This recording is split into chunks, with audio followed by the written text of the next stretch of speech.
Thank you, Mr. Chairman. I started to raise this question earlier when Ms. Lofgren offered her amendment, but it's actually even more prescient now. Mr. Chairman, I have some questions about what I think is a pretty unsustainable conflict with the current appropriations and the authorization that we're considering today. I'd appreciate it if either you or Counsel could answer these questions regarding the authorizations for this bill for fiscal year 2014. We're now nearly 8 months into the fiscal year, almost 3/4 of the way through, and NSF has been operating under an enacted appropriation law and a congressionally approved spending plan, and they will presumably continue to do so unless and until this bill passes. The research and scientific community and the agencies are already relying on the commitment of the law in the appropriations. Now, I've heard of an authorizing committee altering an agency's current year's spending when that spending was already approved by the Appropriations Committee, but what we have here is something different. In fact, I've never heard of that. So it's pretty strange to try to do that in this bill when we're almost 3/4 of the way through the fiscal year. Realistically, the soonest that this bill could be enacted would be late in the summer, when we'd be almost finished with the current fiscal year. So I'm not really certain, and Counsel can answer this, how the majority expects the National Science Foundation to deal with the cuts to the SBE account from 1.303 to 1.2658, which is down 2.9%, and the cuts to geosciences from the current appropriations at 256.9 down to 200, down 22% in the current fiscal year. By the time NSF, that would take effect by the end of the fiscal year, by the time I would expect NSF would already have obligated much of those directorates and their funding that was already approved by the Appropriations Committee. So, Mr. Chairman, do you or Counsel know what the NSF's current rate of obligation is for the various NSF directorates? I think we have an answer for you. Richard Yamada is at the front table. I believe we do. We are basing the current spend plan, the operating plan, based on what the National Science Foundation gave us in their 2015 budget book. But they're spending 2014 now, so how can we? They give a column for FY 2014 estimate, and it was my understanding that's what they are at the rate at which they're going to be spending for these various accounts, including the bio, science, engineering, geo, mathematical, physical sciences. Why don't we share those figures that we have with Ms. Edwards? I have the figures, and what I'm really clear about, and this is what I'm trying to understand, we're doing a bill today that looks at FY 2014 Let me respond real quickly. These aren't necessarily going to be the final figures. We know we have to work through the appropriations process. The appropriations process has been done for 2014. We can't do that anymore. Correct. But when we get to the House floor, there will be chances to, and perhaps opportunities to change some of the figures to accommodate the rest of the.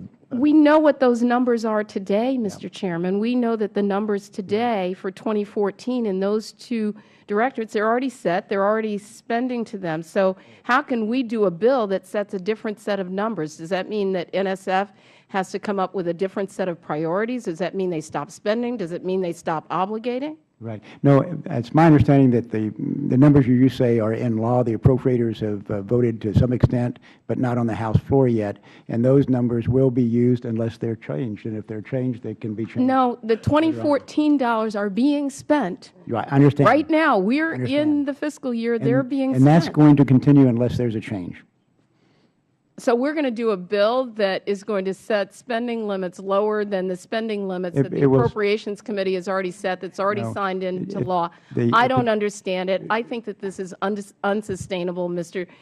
Chairman, and it seems very, very irresponsible for us to be marking up a bill that is going to require the agency to do something different 3/4 of the way through the fiscal year, when they've already spent the money and they've already made obligations. If this were to become law, really irresponsible. With that, I yield my time back.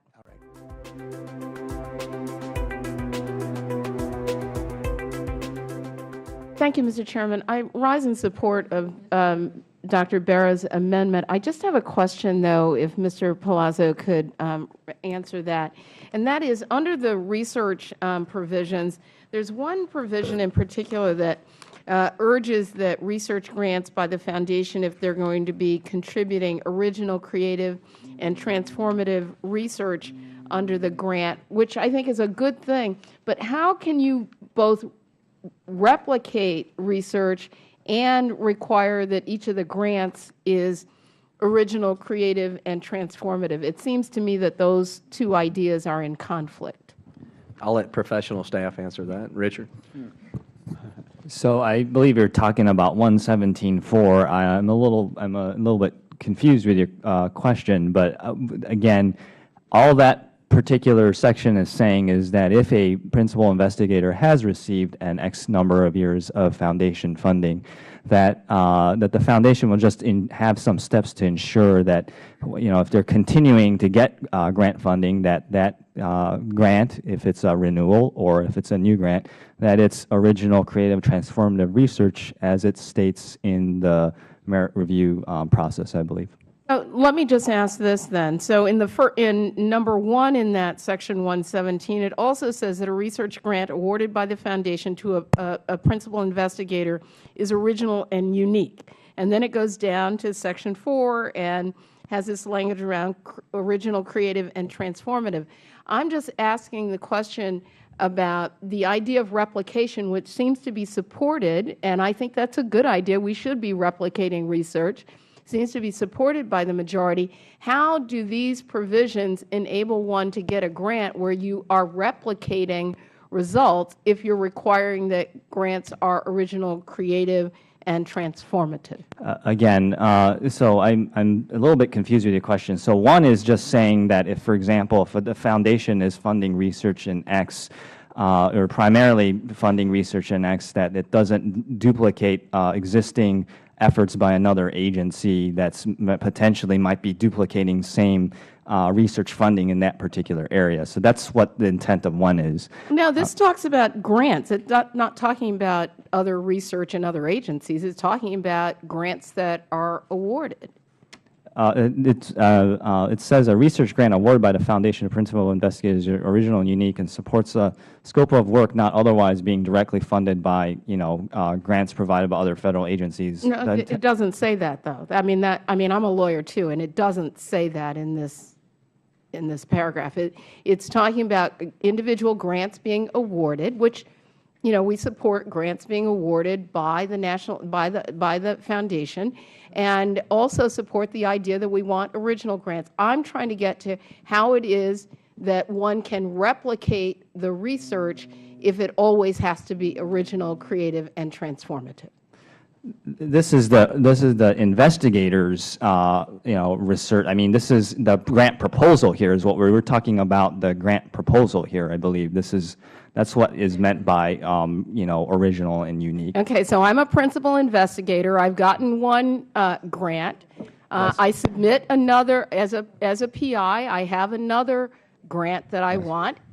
Still, the requirement is there that it be original, creative, and transformative. How so is that I believe the possible? chairman's intent with this language was to make sure that if I, let's say, do a grant on synthetic biology to understand protein expression of X, that I don't simply just run to another agency after I'm done with that grant and then It doesn't say that. I mean, I really think this is an important question because I think it is a goal of science and research that we replicate results, and I think the Foundation should be able to award a series of grants that replicate results. How is that possible under this provision? If the gentlewoman will yield for a second. If this is a question of interpretation or misinterpretation of legislative language, we'll try to clarify what the intent is. But I don't know that we're going to resolve differences of opinion as to what the various words mean right now. But we'll be happy to take a look at the language. And if we have not clarified what the intent is, we'll look for ways to clarify it. I would appreciate that because otherwise we'll simply be awarding one-shot-on research grants without any potential for replication. Thank you very much, and I yield. Okay, thank you.